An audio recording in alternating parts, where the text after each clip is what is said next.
ఇవ్వాలి ఇవ్వాలి మంత్రి పదవులు ఇవ్వాలి 2 మంత్రి పదవులు ఇవ్వాలి ఇవ్వాలి ఇవ్వాలి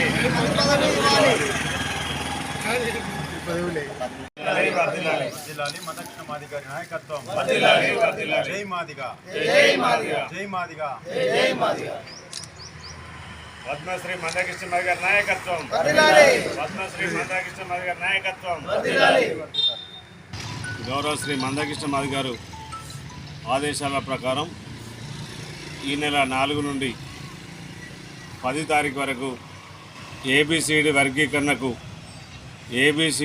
ఏబీసీ కాకుండా ఏబిసిడీలు 4 గ్రూపులుగా చేసి వర్గీకరణకు చట్టబద్ధత కల్పించాలనేటువంటి డిమాండ్ తోటి అదేవిధంగా రాష్ట్ర క్యాబినెట్లో మాదిగలకు 2 మంత్రి పదవులు కల్పించాలనే డిమాండు అదేవిధంగా షమీం అఖ్తర్ గారు ఇచ్చినటువంటి రిపోర్టు దాన్ని సవరించి మాదిగలకు రావాల్సినటువంటి మాదిగా ఉపకులాలకు రావాల్సినటువంటి 11%ని 9% కాకుండా 11% పెంచాలని డిమాండ్ తోటి మరి నిరసన కార్యక్రమాలు ఈ రోజు నుంచి 10 తారీఖు వరకు చేపట్టడం జరుగుతుంది.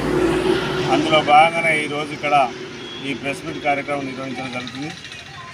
ముఖ్యంగా ప్రతి గ్రామం నుంచి ప్రతి మండల కేంద్రంలో డప్పుల ప్రదర్శనతోటి రేపటి నుంచి నిరసన కార్యక్రమం తెలియజేస్తూ వర్గీకరణ బిల్లుకు చట్టబద్ధత కల్పించాలని మరి షమీం అఖ్తర్ గారు రిపోర్టు సవరించాలని మందకృష్ణ మాది గారు డిమాండ్ చేస్తూ ఈ నెల 6న జరిగే కేబినెట్ సమావేశంలో వర్గీకరణకు పూర్తి చట్టబద్ధత కల్పించాలని మేము కోరుతున్నాం.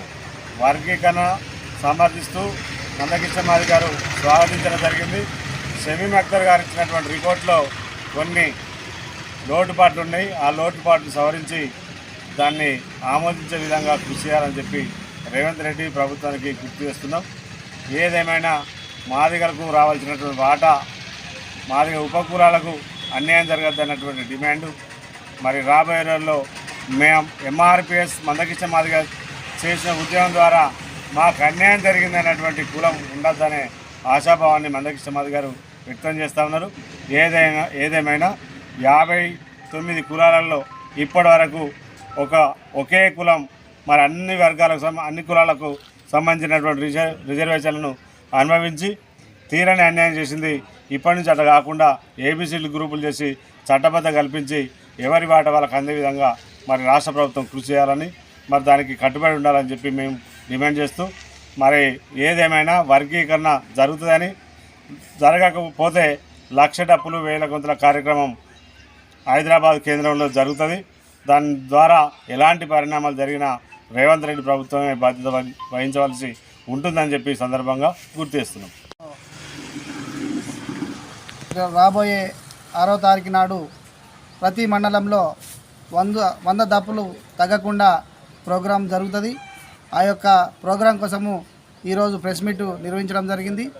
ఏదైతే రేవంత్ రెడ్డి గారు 9% ఇచ్చినటువంటి ఆ యొక్క మన రిజర్వేషన్ను సమర్థించకుండా 11% మేమెంతో మాకంత అని చెప్పి ఈ యొక్క 11%ని స్వాగతిస్తూ వచ్చే 10 తారీఖు లోపల చట్టబద్ధత చేపించాలని ఆ యొక్క దానికి మద్దతు ఇస్తూ కృష్ణమాదిగా ఈ చేపట్టిన కార్యక్రమంలో ప్రతి విషయాన్ని మేము ఆచరిస్తూ ముందుకెళ్తామని కోరుతూ జై మాదిగా జై మందకృష్ణ మాదిగా. లేటెస్ట్ న్యూస్ తెలుగు మరియు ఇంగ్లీష్ అప్డేట్స్ కోసం ఇప్పుడే క్యూన్యూస్ అఫీషియల్ యాప్ని ప్లే స్టోర్ నుండి డౌన్లోడ్ చేసుకోండి. సరికొత్త సమాచారాల కోసం క్యూన్యూస్ వెబ్సైట్ని ఫాలో అవ్వండి. ఛానల్లో ప్రాంతీయ, జాతీయ, అంతర్జాతీయ వార్తలు వీక్షించండి. లైక్ చేయండి.